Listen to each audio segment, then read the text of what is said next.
Now बात करते हैं क्वेश्चन नंबर 31 की। क्वेश्चन नंबर 31 बेस्ड था स्टेटमेंट कंक्लूजन बेस्ड। यहां पर हमारे पास 3 स्टेटमेंट दिए हुए, that is only boys can register for a competition. तो इससे ये चीज क्लियर है कि केवल बॉयज ही, गर्ल्स नहीं है। फिर many of the competitors are toppers, तो काफी जो कॉम्पिटिटर्स हैं वो क्या है, टॉपर्स हैं। And all the name of toppers are marked with green colours. तो क्लियरली अगर इसके रिजल्ट की बात की जाए तो यहां पर अगर ऑब्जर्व किया जाए कि ऑल टॉपर्स आर कॉम्पिटिटर्स, ये कोई जरूरी नहीं है, ठीक है। And some of the competitor are boys, तो ये चीज यहां से क्लियरली गलत हो रही है। सो आंसर हमारा जो आता है that is option 3, that is some of the competitors are marked with green colours. जैसा कि हमें दिया हुआ है कि many of the competitors are toppers, ये चीज clear. And all the name of toppers are marked with green colour, तो क्लियरली सम के तो होंगे ही सही। So answer is your option 3। Okay, next question की बात करते हैं, क्वेश्चन नंबर 32 जो कि बेस्ड था सीरीज पर, ठीक है।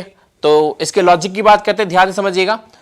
इसका लॉजिक इस तरीके से, इन दोनों का दैट मींस यहां पर दो नंबर्स का multiplication divided by previous 2 terms का मल्टीप्लिकेशन। अब यहां पर देखा जाए तो भाई इससे पहले तो कोई टर्म नहीं है, तो हम यहां पर स्टार्ट करेंगे इसके पैटर्न को यहां से, that means 2 multiply by 4 divide by 1 multiply by 2, तो ये आ जाएगा 8 डिवाइड बाय 2। क्या टर्म आएगी यहां पर, नेक्स्ट वन इज हियर 4।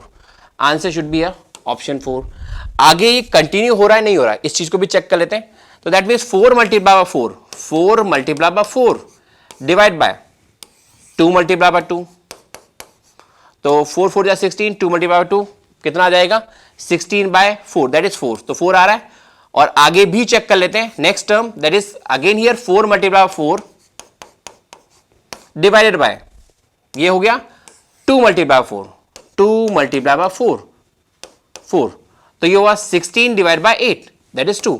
सो ये सीरीज हमारे यहां पे चल रही है। सो आंसर हमारा क्या आया, that is option 4। Next question पे मूव करते हैं, क्वेश्चन नंबर 33 में हमारे पास एक सीरीज थी फिगर्स की कुछ, और उन फिगर्स की सीरीज में कुछ सिमिलरिटी हमें देखनी थी। तो अगर ऑब्जर्व किया जाए, जैसे कि यहां पर 2 सर्कल है, ये 2 सर्कल है, ये दोनों पार्ट जो इक्वल है क्लियरली, क्योंकि ये 2 सर्कल, ये 2 सर्कल है। आगे मूव करते हैं, ये एक स्क्वायर है, ये 2 सर्कल है, तो that means 1 square is equal to 2 circle. अब 1 square is equal to 2 circle है, और आगे अगर हम मूव करें, देखो यहां पे 2 स्क्वायर है, तो दैट मींस यहां पर कितने 4 सर्कल आने चाहिए, 4 सर्कल, क्योंकि 1 square is equal to 2 circle है। तो दैट मींस दिस स्क्वायर, ये जो 45 डिग्री पे घुमा रखा है, ये shape is equal to 4 circle. तो ऑब्जर्व करते हैं ये शेप कितने, जैसे अगर हम देख रहे हैं कि 4 सर्कल के इक्वल है, ठीक, और हम ऑब्जर्व करें यहां पे 2 सर्कल ऑलरेडी है, तो दैट मींस यहां पर ये स्क्वायर 2 सर्कल, तो 4 सर्कल ये हो गए और 4 सर्कल ये हो गए। तो हमें ये देखना है कि इसके अकॉर्डिंग कौन सा कंपेरिजन, कौन सा ऑप्शन करेक्ट है। तो चलो देखें, यहां पर अगर ऑब्जर्व किया जाए ऑप्शन 2 पे, देखो यहां पे जैसा कि हमें पता ही था कि दिस टाइप ऑफ शेप, ये डायमंड शेप कह देते हैं, और ये शेप किसके इक्वल है, 4 सर्कल, जो कि हमारा ऑप्शन 2 में हमें मिल रहा है। सो answer is here option 2। Now move करते हैं क्वेश्चन नंबर 34 पे। क्वेश्चन नंबर 34 था हमारे पास, जो क्वेश्चन था ग्रुपिंग ऑफ आइडेंटिकल फिगर का, ठीक है। तो यहां पर हमें करनी थी ग्रुपिंग। ऑब्जर्व करते हैं, जैसे कि अगर हम ग्रुपिंग की बात करें, A D and F, A D और एफ कुछ सिमिलर से लग रहे हैं, क्यों, क्योंकि इस शेप के साथ में उसके ऊपर सेम टाइप का शेप मिल रहा है, इन द सेम वे, जैसे कि ये शेप है हमारे पास ट्राइंगल, और इसके ऊपर ये ट्राइंगल आ गया। और यहां पर भी अगर ऑब्जर्व किया जाए, ये भी 2 शेप है, this one and this one, 2 square shape, ठीक है। तो ऑप्शन पे अगर आए तो एडीएफ दैट मींस ऑप्शन 2 नहीं है, ऑप्शन 4 नहीं है। बट अगर आगे ऑप्शन में अगर आगे बढ़े, देखो बीसीएच है, ईजीआई है, ईजीआई है। So answer should be option 1 and 3 both, दोनों, क्योंकि दोनों ही सेम है, क्लियर। और पैटर्न की बात करें, देखो बीसीएच में भी यहां पर ग्रुप बन रहा है, बी सी एंड एच। जो फिगर ऊपर आ रहा है वो सेम नहीं है, जो फिगर ऊपर आ रहा है वो सेम नहीं है, जो फिगर ऊपर आ रहा है वो सेम नहीं है। पहले वाले में क्या था, सेम था, इसमें सेम नहीं है। और ईजीआई की बात की जाए तो ईजीआई में देखो, ये अंदर जो फिगर आ रहा है वो सेम है, ये अंदर जो फिगर आ रहा है वो सेम है, यहां पे भी अंदर जो फिगर आ रहा है सेम है। तो क्लियरली ग्रुप हमारा यही बन रहा है, और आंसर हमारा आता है तब 1 एंड 3 दोनों ही, ठीक। नाउ नेक्स्ट क्वेश्चन की बात करते हैं, question number 35। Question number 35 based on mathematical operation. तो क्लियरली यहां पे करना क्या होगा, सिंपल सा साइन सब्स्टिट्यूट करने होंगे हमें, तो चलो स्टार्ट करते हैं। जैसे कि अगर ऑप्शन 1 की बात की जाए, ऑप्शन 1 में देखो सबसे पहले यहां पर अगर कैंसिल भी किए जा सकते हैं किसी तरीके से। ऑप्शन कैसे, जैसे माइनस मीन्स डिवीजन होता है, अगर मैं डिवीजन रखता हूं तो हाँ भाई यहाँ पे दैट मीन्स एक प्रॉपर फॉर्मेट प्रॉपर नंबर हमें मिल जाएगा, दैट मीन्स मुझे ऑप्शन चेक करना पड़ेगा। ठीक, माइनस दैट मीन डिवीजन, यहाँ पे डिवीजन रखूंगा तो 15 डिवाइड बाय 3 5 आएगा, ठीक है। एंड यहां पर अगर ऑब्जेक्ट क्या डिवाइड अगर रखेंगे तो 4 डिवाइड बाय 12 कितना आएगा 1/3, दैट मीन्स ये फ्रैक्शन के फॉर्मेट में चला जाएगा। ऑप्शन 3 चेक करने की जरूरत नहीं है।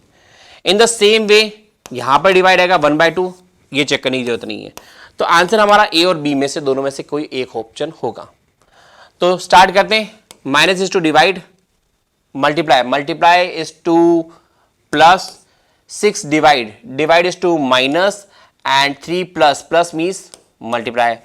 सॉल्व करते हैं सबसे पहले डिवीजन, 36 डिवाइड बाय 12, ये आ गया 3, इसको आगे हम लिख लेते हैं 3 plus 6 minus 3 multiply by 4 equal to 60 आ सकता है क्या किसी भी तरीके से? नहीं आ सकता ना, क्योंकि ये वैल्यू अगर देखी जाए तो ये वैल्यू 3 4 जा 12, किसी भी तरीके से 60 नहीं आ सकता, दैट मीन्स ऑप्शन 1 नहीं है।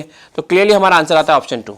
और चेक कर लेते हैं डिवाइड, तो हम यहां पर लिखते हैं 52 divide, divide that means minus 4 plus plus means multiply, 5 multiply, multiply means plus, and 5 multiply हो गया, देन 15 दिस इज माइनस, यहां पे आ जाएगा डिवाइड बाय 3 इक्वल टू 37 आना चाहिए। चेक कर लेते हैं 52 माइनस 20 प्लस 5, राइट। तो 52 प्लस 5 कितना बन जाएगा ये 57 माइनस 20 दैट इज 37। तो क्लियरली हम देख रहे हैं कि आंसर इज या option B, that is option 2। ठीक है, ऑप्शन हमारे पास यहां पे दिए हुए that is option 2। Next question move करते हैं, question number 36 and 36 it is very easy, क्योंकि आपसे यहां पे पूछा गया था find the number of student representing at least 2 club of the school. At least 2 club की बात की जाए तो आप यहां पर 36 plus 14 plus 11 plus 8 plus 24 plus 12 plus 15 plus 10 plus 16, क्योंकि ये तो ओनली में जा रहे हैं, एटलीस्ट 2 मतलब 2 या 2 से ज्यादा में चलेगा। तो इन सब का जब सम किया जाएगा तो आंसर आएगा option 3 that is 146। Okay, next question, question number 37। Question number 37 की बात की है, यहां पर ये एक ग्राफ पे बेस्ड था। तो हम बात करते हैं क्वेश्चन में जो इंफॉर्मेशन दी गई है। देखो आपको कहा गया है यहां पे if the number of girls in 2016-17 is half of that in 17-18, तो हमें यहां पर क्लियरली यहां पर जो रेशियो निकालना है किसका निकालना है, what is the ratio of the boys in 2017-18 to boys of 2016-17। तो सबसे पहले हम लेते हैं यहां पे 2016-17 की बात करते हैं। रेशियो आ रहा है बॉयज और गर्ल्स का 1, तो हम यहां पे लिख देते हैं boys 16 girls 16, ratio 1 that means 1/1। ठीक है, फिर 2017-18 की बात करते हैं तो रेशियो आ रहा है 1.40 का, तो बॉयज 17 गर्ल्स 17 1.40। अब देखो 1.40 को अगर हम रेशियो में चेंज करें तो 1.40 दैट मींस यहां से हमने हटा दिया, ये आ गया 100, तो ये रेशियो आता है 7:5 का, 7:5 का। तो हम यहां पे लिख देते हैं 7:5। अब यहां पर जो कंडीशन दी गई कि 2016 की जो गर्ल्स थे इज हाफ दैट ऑफ 2017-18, तो दैट मींस कंडीशन क्या हो जाएगी, G17 is equal to twice of G16, that means यहां पर आ जाएगा B17 is twice of G16 is equal to 7:5। तो क्लियरली B17, अब जैसे कि हम देख रहे हैं यहां पर, ध्यान से समझिएगा, यहां पर आ जाएगा हमारे पास B17 is to G16 sorry, तो यहां आ जाएगा 14:5 और G16 is equal to B16 है, क्योंकि यहां पर अगर इनके रेशियो की बात की जाए तो वो सेम ही है। तो यहां पर अगर हम लिख देते हैं B16, तो जो हमें कंडीशन चाहिए थे दैट मींस 2017-18 का रेशियो हमें चाहिए था 2016-17 के बॉयज के साथ, तो वो रेशियो कितना बनता है हमारा 14:5 दैट इज ऑप्शन 3। ओके, तो इस तरीके से हमको इस क्वेश्चन में अप्रोच लगानी होगी। अब हम बात करते हैं नेक्स्ट क्वेश्चन की, क्वेश्चन नंबर 38। जैसे इस क्वेश्चन की बात की जाए तो यहां पर आपके पास दिया हुआ है कि एक बॉल है जिसको हम क्या करेंगे 27 हाइट से नीचे ड्रॉप करेंगे, राइट। फिर वो जो बॉल है वो 10% वापस से अपनी जो जिस हाइट से हमने उसको ड्रॉप किया है वो 10% वापस से उतनी हाइट लेगी। तो दैट मीन्स अगर हमने उसको 27 हाइट से नीचे ड्रॉप किया है तो आगे वो क्या करेगी, वापस से 2.7 की हाइट तक आएगी, ठीक। और 2.7 की हाइट तक आएगी तो क्लियरली वापस से वो 2.7 की हाइट पर नीचे भी जाएगी, राइट, दैट इज 2.7 अगेन। तो इस तरीके से अगर अब ये जो 2.7 की हाइट से जब वो नीचे गया, उसकी जो हाइट है यहां पर 2.7 है, तो नेक्स्ट अब वो जो हाइट में ऊपर आएगी दैट इज 0.27 की हाइट पे, दैट मीन्स 10% ऑफ 2.7। तो क्लियरली इसको हम क्या करते हैं, अरेंज करते हैं भाई कितनी हाइट तक ये आगे जाएगी, कितनी हाइट तक, कितनी फीट तक ये ट्रेवल करेगी बॉल, हमें ये चीज कैलकुलेट करनी है। तो इसको देख लेते हैं हम, 27 plus that is 2 time 2.7, 2 multiply by 2.7 plus, इसी तरीके से अगर हम बात करें 2.7 की हाइट तक जब ऊपर गई तो क्लियरली 2.7 की हाइट तक ये नीचे भी आएगी। तो that is 2 multiply by 0.27 plus infinite तक, क्योंकि ये आगे तक जाएगा। तो इस तरीके से अगर हम ऑब्जर्व करें तो ये एक जीपी का फॉर्मेट बन रहा है। क्या बन रहा है, जीपी का फॉर्मेट। तो इसको सॉल्व करने के लिए हम क्या करेंगे, देखो ध्यान से समझना, यहां पर भी हम क्या करें, मल्टीप्लाई बाय 2 लगा देते हैं, वेट, यहां पर भी हम क्या करें, मल्टीप्लाई बाय 2 लगा देते हैं और यहां पे -27 कर देते हैं, डन। तो इससे क्या होगा, यहां पर कॉमन पार्ट क्या आ रहा है, 2 आ रहा है, अंदर क्या रहेगा 27 प्लस 2.7, या हम इसको लिख देते हैं 27/10 प्लस 27/100 प्लस कंटिन्यूस तरीके से ये हो जाएगा 27 जैसे ये 27/1000 प्लस अप टू इनफाइनाइट और माइनस का 27, राइट।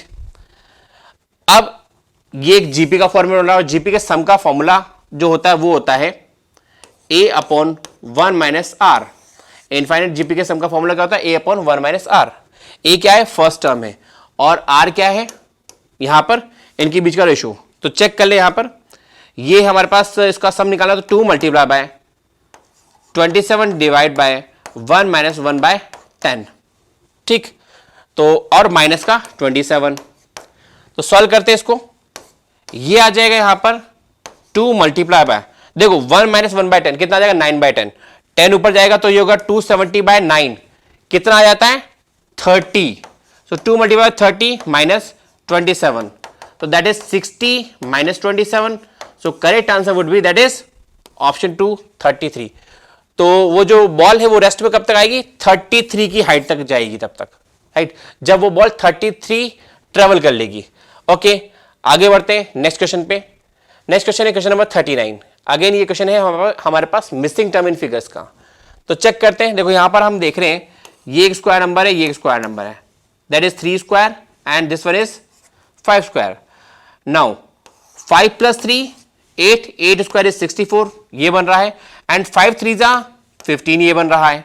तो इसका पैटर्न इस तरीके चल रहा है, और 5 माइनस 3 ये 2 आ रहा है। तो सेम पैटर्न अगर हम यहां पर लगाएंगे तो देखिए यहां ये आया 10 स्क्वायर रूट ऑफ 100, यहां पर आ जाएगा 7, सो 10 7 जा 70 बन रहा है। 10 माइनस 7 y की वैल्यू कितनी आ जाएगी 3, एंड 10 प्लस 7 कितना बनेगा 17, और 17 square is 289। So x is 289 and y is 3। तो चेक करते हैं 289 and 3, that is option 1, right. Next question, question number 40 पर आते हैं। क्वेश्चन नंबर 40 इज एक सीरीज है जिसमें हमारे पास अल्फाबेट्स भी है, नंबर्स भी है, अल्फा न्यूमेरिक सीरीज है। तो इस सीरीज में जैसे नंबर्स की बात करें that is this one is cube plus 1, cube plus 1, check कर लें, here is 1 cube plus 1, here is 2 cube plus 1, 3 cube plus 1, so next one is here 4 cube plus 1, that is 65। और कोई option हमें नहीं मिल रहा है। और लेटर्स की बात करें तो here is B, I, J and I, और लेटर्स यहां पर किसी सीरीज में नहीं चल रहे। लेटर्स कैसे आ रहे हैं, ध्यान से समझना, लेटर्स इस डिजिट से आ रहे हैं। 2 पर क्या आता है, B आता है, 9 पे क्या आता है, I आता है। नाउ J, देखो 2 plus 8 10 J, here 1 plus 2 that is 3 plus 6 9 I। तो क्लियरली 6 प्लस 5 11, तो क्या आएगा हमारे पास यहाँ पे 65K, that is option 2. Okay.